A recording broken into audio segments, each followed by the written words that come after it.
Hi வணக்கம். எல்லோரும் எப்படி இருக்கீங்க? வாங்க வீடியோக்குள்ளே போயிடலாம்.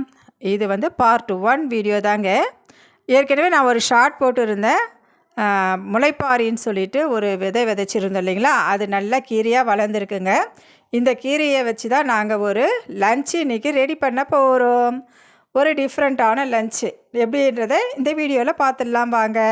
நான் இதுக்கு என்ன சேர்க்க போகிறேன்னா, பாசிப்பருப்பு இல்லைங்களா, பாசிப்பருப்பு, அதை வந்து பயத்தம் பருப்புன்னு சொல்லுவோம். அது வெங்காயம், தக்காளி, காஞ்ச மிளகாயெல்லாம் போட்டு மஞ்சத்தூள் போட்டு கொஞ்சம் நேரம் ஊற வச்சாச்சுங்க. சாப்பாட்டுக்கு தேவையான அரிசியும் நான் வந்து ஊற வச்சு இருக்கிறேன். அடுத்தது வந்து பார்த்திங்கன்னா, இந்த பாசிப்பருப்பு கீரை இருக்குது இல்லைங்களா, அதை வந்து நம்ம ஹார்வெஸ்டிங் பண்ணிக்கலாம், அறுவடை செஞ்சு எடுத்துக்கலாங்க.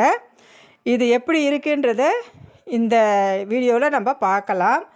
இந்த பாசிப்பருப்பு கீரையை நீங்கள் கடைஞ்சிருக்கிறீங்களான்றதை எனக்கு கமெண்ட்டில் சொல்லுங்கள். நான் இது தாங்க ஃபஸ்ட்டு டைம் இதை யூஸ் பண்ணுறேன். பாருங்கள், அறுவடை செஞ்சாச்சு. நாங்களே விதைச்சி நாங்களே அறுவடை செய்கிற கீரை தாங்க இது. எப்படி இருக்குன்றதை வந்து நான் பார்ட் 2 வீடியோவில் வந்து போடுறேன்.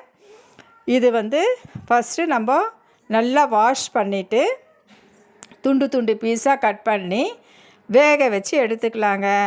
இதை எடுத்துகிட்டு போயிட்டு நான் வெளியே வச்சிடுறேன். இது திரும்பவும் வந்து முளைச்சி வருமான்றதை எனக்கு கமெண்ட்டில் சொல்லுங்கள்.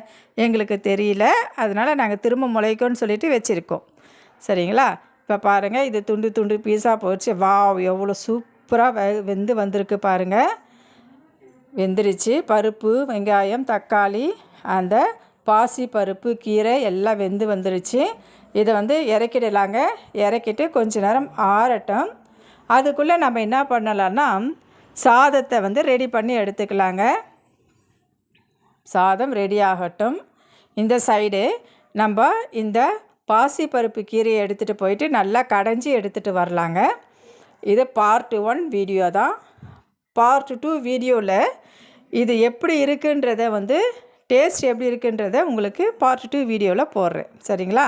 இது தாளிப்புக்கு என்ன சேர்க்க போகிறேன்னா, நான் கடுகு, காஞ்ச மிளகாய், கருவேப்பிலை போட்டுட்டு இதை கடைஞ்சி வச்சுருக்கோம் இல்லையா, இந்த பாசிப்பருப்பு கீரையை அது கூட சேர்த்துக்கலாங்க. பாருங்கள், அது நல்லா கொதித்து வரட்டும். அதுக்குள்ளே சாதம் வந்து ரெடி பண்ணி எடுத்தாச்சு, வடிஞ்சிடுச்சு சாதம். அதையும் ரெடி பண்ணி எடுத்துக்கலாம்.